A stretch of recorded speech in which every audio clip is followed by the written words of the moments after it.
Bé, si us sembla, comencem.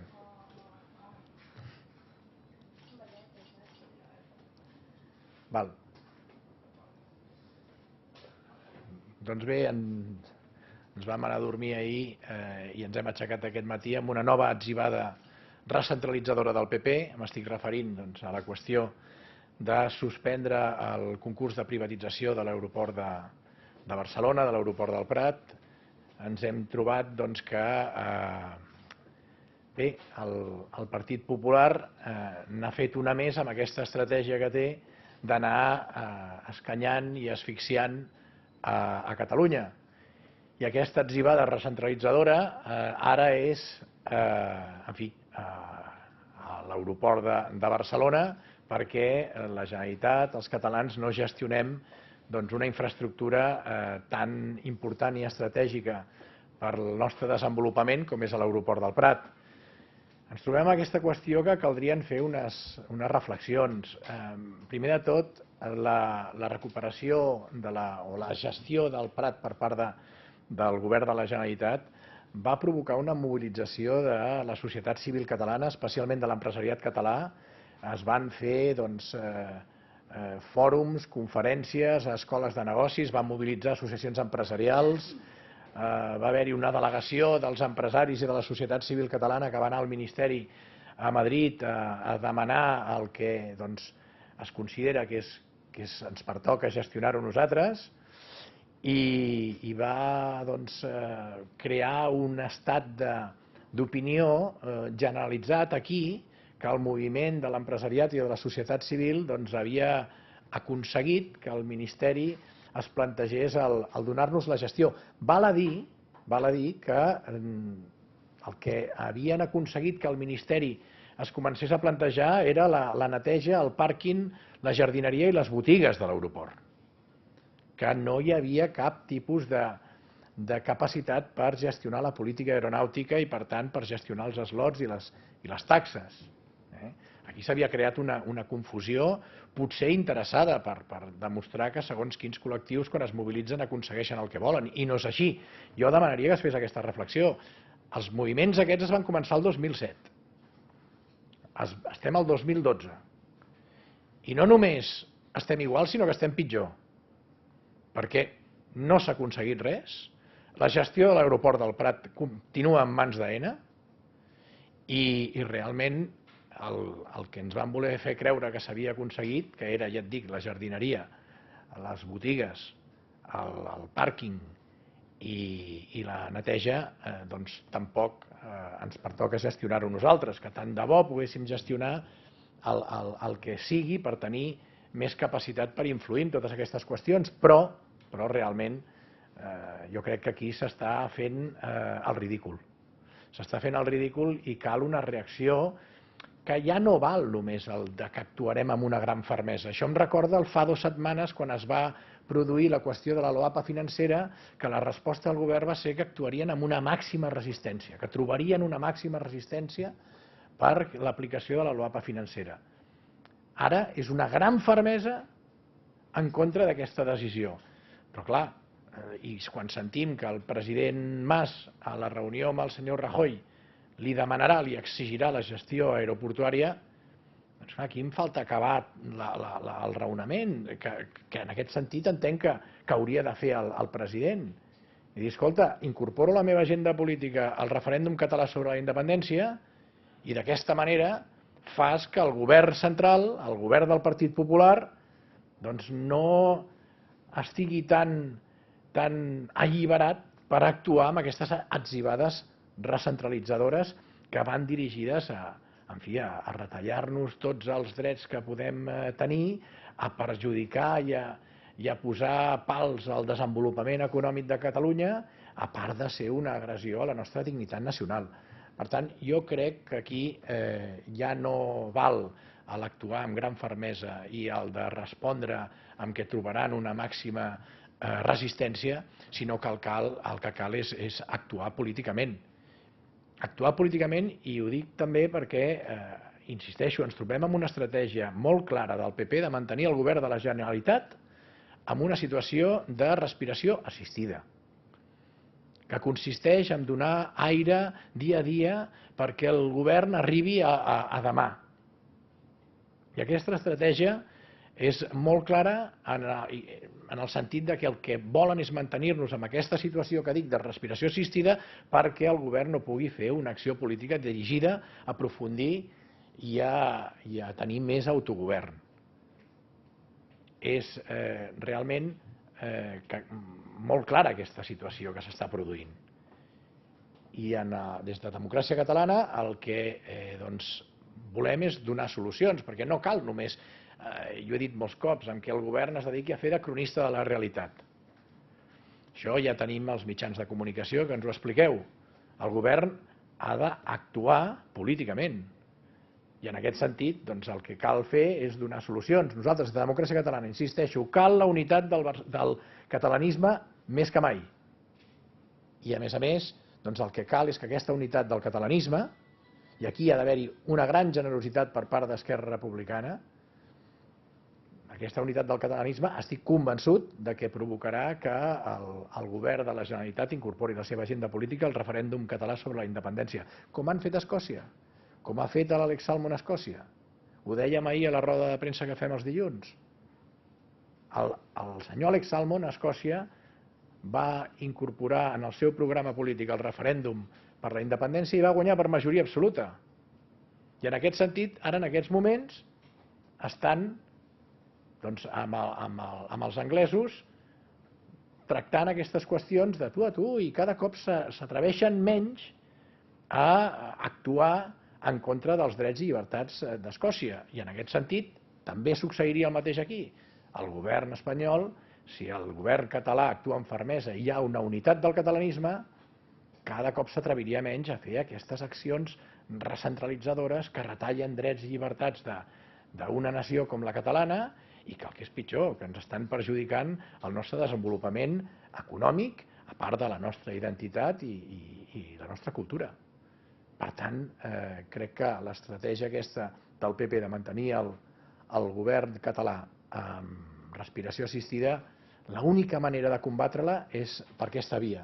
Unitat del catalanisme, sobretot dels partits que no tenen dependència de Madrid, dels partits catalans que no tenen dependència de Madrid, i a partir d'aquí també fer accions polítiques, que la principal és el referèndum català sobre la independència. Moltes gràcies i quedo a la seva disposició per les preguntes que vulgui fer.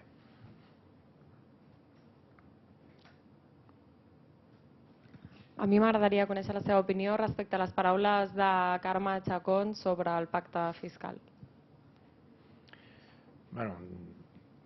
És una qüestió que la senyora Chacón està en una campanya interna per la direcció del Partit Socialista Obrer Espanyol i la veritat és que crec que tot el que digui la senyora Chacón en aquests moments no hem de fer, malauradament no es pot fer molt de cas, perquè diu una cosa a Andalusia, diu una altra aquí, i tot això suposo que és perquè ella pensa que això li pot donar alguns rèdits dins d'aquestes primàries que estan celebrant en el Partit Socialista Obrer Espanyol.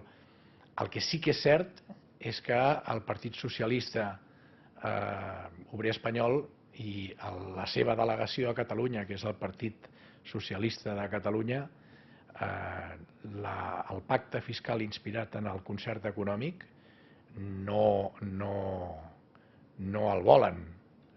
Ells sempre han abogat per un pacte fiscal que ja hem vist on ens ha portat, que encara devem calés a l'Estat, que és el pacte que van signar durant el govern Zapatero.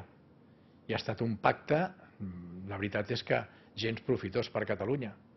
I de fet encara ens deuen diners per una banda, el fons de competitivitat, tampoc ens van pagar la disposició addicional tercera, que això ja són deutes que té l'Estat amb Catalunya i que no paguen. Aquest pacte fiscal que van signar el govern socialista no ens va solucionar res i a més amb el còmput final d'aquest pacte fiscal resulta que encara devíem calés. Per tant, el que digui la senyora Chacón en campanya per les primàries internes del Partit Socialista crec que malauradament no podem fer molt de cas i el que sí que és cert és que el Partit Socialista no està fent el que si tingués aquest sentiment català que s'ha de tenir per aquestes qüestions i sobretot perquè Catalunya prosperi econòmicament, que la via és que puguem administrar plenament els nostres recursos i que puguem administrar els nostres impostos, és a dir, que tinguem la capacitat de gestió, de recaptació, d'inspecció dels nostres impostos, el Partit Socialista, la veritat és que no està fent la feina.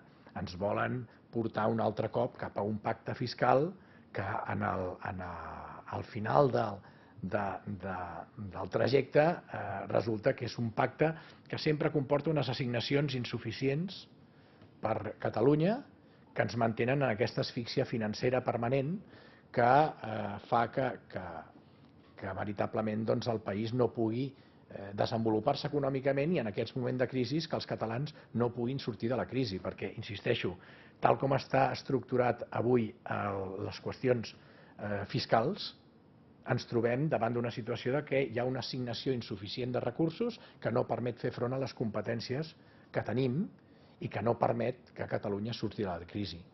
Per tant, s'ha de canviar el sistema. Això de que paguem i després ens paguen un tant del que paguem no funciona.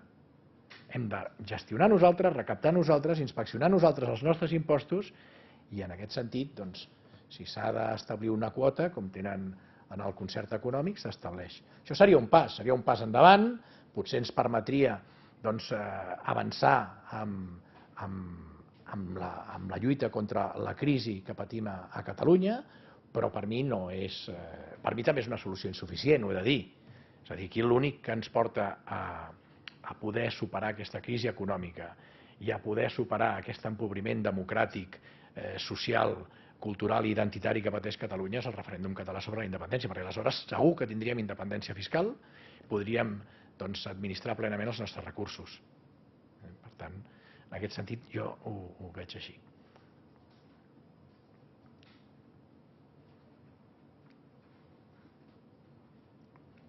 Amb aquesta diagnosi que vostè fa de que el PP fa respiració assistida, aquest PP és el mateix que pacta els pressupostos amb Convergència i Unió i amb el govern català, que els va pactar l'any passat i que tot apunta, si no passa res, que també els pactarà aquest any.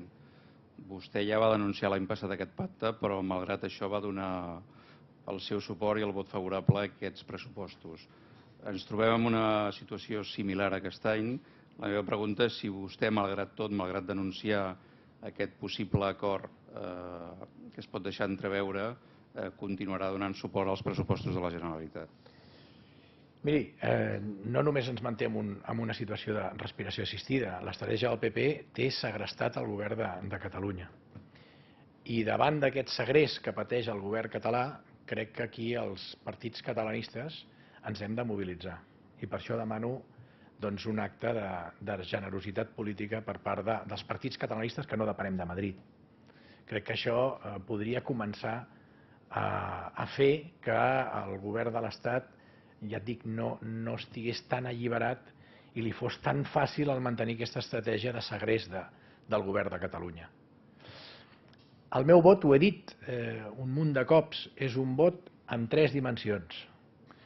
La primera dimensió i fonamental és que és un vot en clau política, gens especulatiu, sense cap tipus de condició, i l'objectiu és facilitar l'acord entre Esquerra Republicana de Catalunya i Convergència i Unió.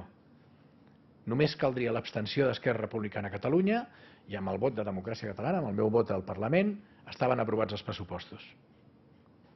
I jo ho faig perquè entenc que la política catalana ha d'estar decidida pels partits polítics catalans que no depenen de Madrid. És en 3 dimensions i la segona dimensió és perquè faig un vot de confiança, és un vot de confiança a la feina que està fent la Conselleria d'Economia i Coneixement. És un vot de confiança a una persona que està actuant amb un gran coratge, com és el conseller Mas-Colell. Crec que som uns afortunats de tenir una persona del seu nivell acadèmic dirigint la Conselleria d'Economia, perquè és un home savi I la conselleria, dins del marc en el que ens troben, estan fent una feina bona de combinació de sumes i restes, això sí, de deduir la despesa per una banda, incrementar els ingressos via taxes, més taxes i més impostos per una altra, i fent la quadratura del cercle amb la venda de patrimoni, que ja ha dit la pròpia conselleria que no ha de ser recurrent, això. I la tercera dimensió és el vot probatori, que entrarà en funcionament a partir del moment que es doni la situació que vostè diu. Perquè el meu vot favorable serà prova en el llibre de sessions que si haguessin volgut posar-se d'acord Esquerra i Convergència ho haurien pogut fer. Tinc un vot, soc conscient de la força que té un vot. Ara, és un vot que, com us he dit abans, en el tema dels pressupostos és en 3 dimensions, és un vot constructiu i és un vot, sobretot, ho he dit, en clau política per facilitar l'acord entre Esquerra Republicana de Catalunya i Convergència i Unió.